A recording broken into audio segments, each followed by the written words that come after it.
ఏమనుకున్నా దాగులు మూతలాట.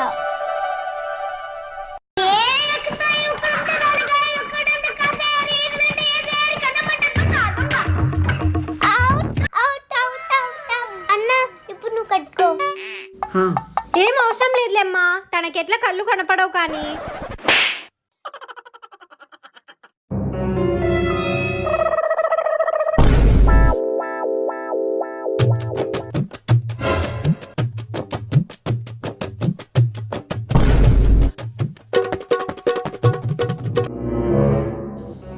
పట్టుకున్నా పాపని పట్టుకున్నా. అక్కడ పట్టుకున్నది పాపని కాదు, కావ్యాని. అయ్యో సారీ కావ్య. పాపకి కావ్యకి తేడా తెలీదా? నాకెట్లా తెలుస్తుందండి, నాకు కళ్ళు కనపడవు.